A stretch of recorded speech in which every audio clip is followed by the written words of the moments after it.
بسم اللہ الرحمن الرحیم، شروع اللہ کے نام سے جو سب پر مہربان ہے، بہت مہربان ہے۔ قال انه يقول انها بقرة لا ذلول تثير الارض ولا تسقي الحرث مسلمة لا شية فيها قالوا الآن جئت بالحق فذبحوها وما كادوا يفعلون۔ موسیٰ نے کہا، اللہ تعالیٰ فرماتا ہے کہ وہ ایسی گائے ہو جو کام میں جت کر زمین نہ گاہتی ہو اور نہ کھیتی کو پانی دیتی ہو، پوری طرح صحیح سالم ہو، جس میں کوئی داغ نہ ہو۔ انہوں نے کہا، ہاں اب آپ ٹھیک ٹھیک پتہ لے آئے۔ اس کے بعد انہوں نے اسے ذبح کیا، جبکہ لگتا نہیں تھا کہ وہ کر پائیں گے۔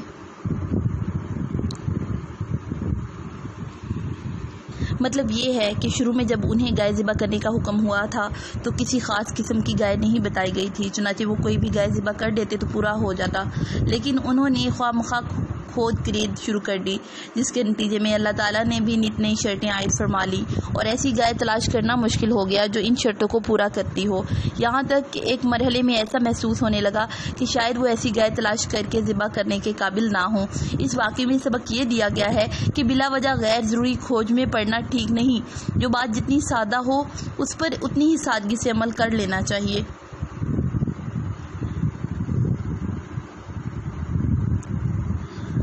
وَإِذْ قَتَلْتُمْ نَفْسًا فَادَّارَأْتُمْ فِيهَا وَاللَّهُ مُخْرِجٌ مَّا كُنتُمْ تَكْتُمُونَ۔ اور یاد کرو جب تم نے ایک شخص کو قتل کر دیا تھا اور اس کے بعد اس کا الزام ایک دوسرے پر ڈال رہے تھے، اور اللہ کو وہ راز نکال باہر کرنا تھا جو تم چھپائے ہوئے تھے۔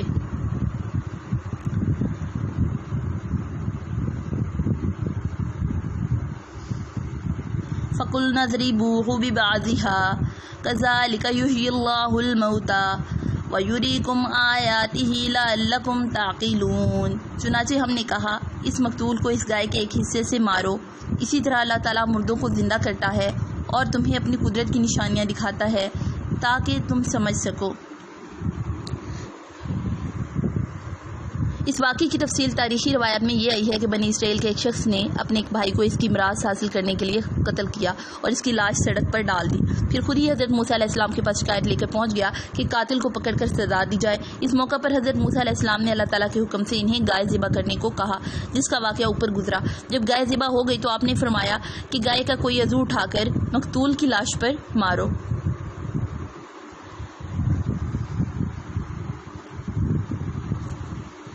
تو وہ زندہ ہو کر قاتل کا نام بتا دے گا۔ چنانچہ ایسا ہی ہوا اور اس طرح قاتل کا پول کھل گیا اور وہ پکڑا گیا۔ قاتل کی دریافت کے لیے یہ طریقہ اختیار کرنے کا ایک فائدہ یہ ہوا کہ مردوں کو زندہ کرنے کی خدائی طاقت کا عملی مظاہرہ کر کے ان لوگوں کی زبانیں بند کر دی گئی جو دوسری زندگی کو ناممکن سمجھتے تھے۔ غالباً اس واقعے کے بعد ہی بنی اسرائیل میں یہ طریقہ جاری ہوا کہ جب کوئی شخص مقتول پایا جائے اور قاتل کا پتہ نہ چل رہا ہو تو ایک گائے ذبح کر کے اس پر اپنے ہاتھ دھوئیں اور قسم کھائیں کہ ہم نے اسے قتل نہیں کیا، جس کا ذکر بائبل کی کتاب استثنا 1 سے 12 اور 8 میں آیا ہے۔ ثم قست قلوبكم من بعد ذلك فهي كالحجارة أو أشد قسوة وإن من الحجارة لما يتفجر منه الأنهار وإن منها لما يشقق فيخرج منه الماء وإن منها لما يهبط من خشية الله وما الله بغافل عما تعملون۔